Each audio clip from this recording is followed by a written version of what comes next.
Mark Carney, once seen as the Liberal Party's golden ticket, was expected to enter Parliament with media fanfare and widespread support. Instead, he's sitting at home, clearly stressed, rethinking everything and asking himself, wasn't this supposed to be easy?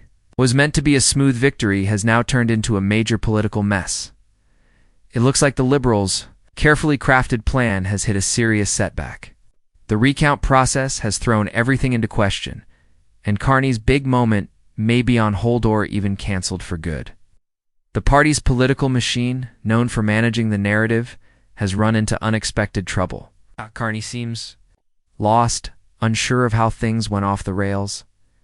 Meanwhile, conservatives across the country are celebrating. To them, this isn't just a recount. It's a major win against the idea that liberal success is automatic. Quick pause. If you're enjoying this kind of coverage, please take a second to like this video and subscribe to the channel. It really helps us grow, and it's completely free for you. Now, back to the story. Let's look at the chaos. Issues with mail-in ballots. Surprising recount outcomes, and yes, Mark Carney facing the tough reality that his win isn't guaranteed. The first major problem showed up in Terrebonne, a riding that suddenly became the center of attention. Hundreds of mail-in ballots were rejected not because of fraud, but due to a basic administrative error. Elections Canada couldn't enter postal codes correctly. That's a simple but critical mistake. And here's the big question.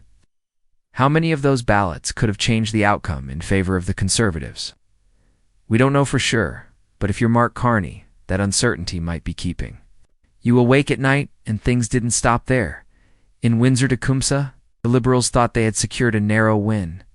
Carney and his team put major resources into that riding money strategy. Everything they had. They believed they had won by just 77 votes. But after the recount, that assumption may no longer hold. It turns out the Conservatives actually won, by just for votes. That's not just a recount. That's a political reality check. Over in East Halton Hills, another recount raised eyebrows, with a sudden spike in Liberal ballots during early voting. The surge didn't match any clear pattern or change in voter demographics, just an unexpected pile of Liberal votes appearing out of nowhere. Elections Canada's explanation? Just trust us. But Canadians have heard that before, whether it was the Phoenix pay system or past promises that didn't hold up. Mark Carney, once presented as the calm and collected leader, now seems completely out of place. Instead of being the experienced expert, he's starting to look like someone trying to play a serious game with the wrong tools. The man who was marketed as the one to bring order is now being associated with electoral confusion from coast to coast, and the public is taking notice. Across social media, Canadians are reacting with frustration, humor, and disbelief. The online conversation has become one giant group chat titled, "What's the Liberal plan now?" In Windsor, Conservative supporters are celebrating as if they just hit the jackpot. In East Halton Hills, residents are calling for audits with a level of intensity usually seen during playoff season. Even those who once quietly supported Carney are now joining the mockery online, some even joking on TikTok, pretending to be him saying, "Oops, lost again." Meanwhile, Pierre Poilievre and his team are enjoying every minute. Is through the roof.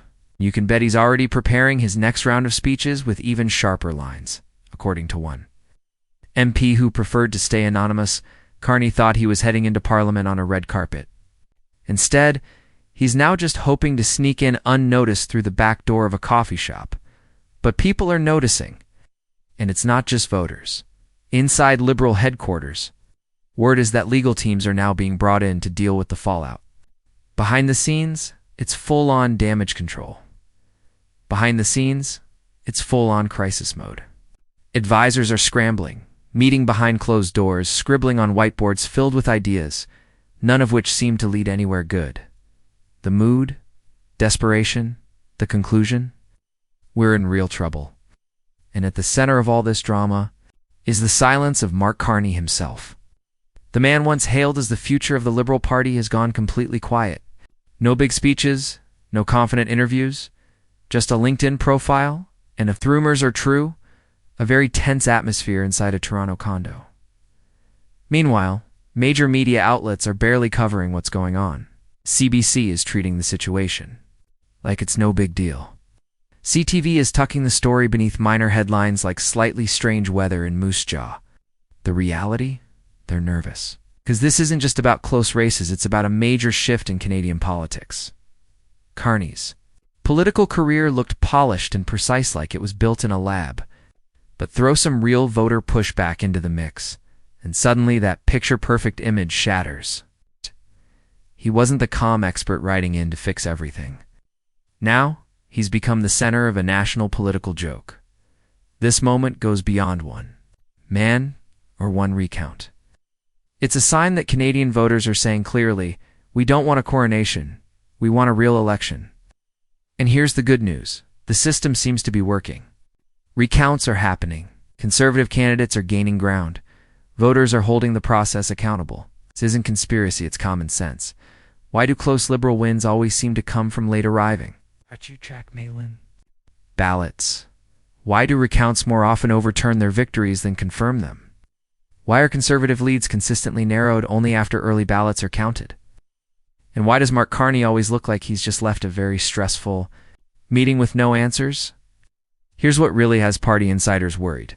Momentum. The recount trend isn't slowing down.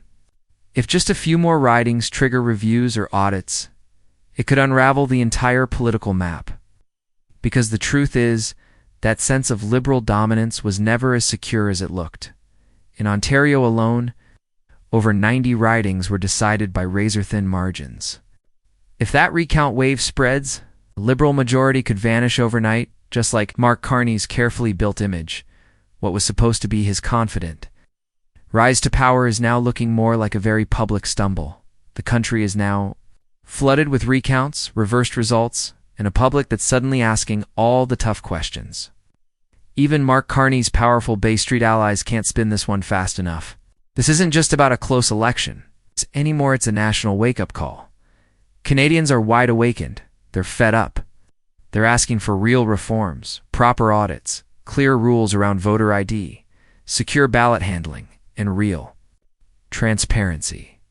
Not vague answers, not smug press conferences. It's just honesty and accountability. And who's stepping up to deliver? Pierre Poilievre and the Conservatives. They've shown up with facts, legal support, and a simple but powerful message. Every vote must count. Meanwhile, Carney is nowhere to be seen, hidden behind advisors. And Prime Minister Trudeau? He's more focused on appearances than answers. But Conservatives are gaining momentum. They're winning meaningful victories riding by riding because they're showing up and standing firm. So yes, the recounts continue. Let every ballot be verified. Let every irregularity be addressed.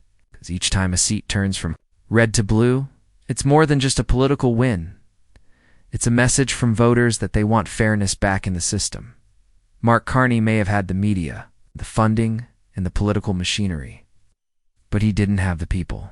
And now, that's starting to cost him big time. This isn't just a recount, it's a reckoning. So go ahead, bring out the audit forms, the election lawyers, and your favorite political memes. Because across the country, Canadians are finally saying enough. The era of blind trust and unchecked control is ending. The people want answers, then they want results. This is just the beginning. And for Mark Carney, that smooth rise to leadership is now looking like a very long, very public fall. If you're tired of being told what to think by government-funded broadcasters, if you believe your vote matters. And if you're enjoying watching real accountability return to Parliament, hit that subscribe button. We're not just witnessing this moment, we're tracking it, talking about it, and celebrating every seat that flips as a sign that Canada's back on its feet. This is the recount revival, and for Mark Carney, he's learning the hard way. Canada doesn't do coronations, we do comebacks.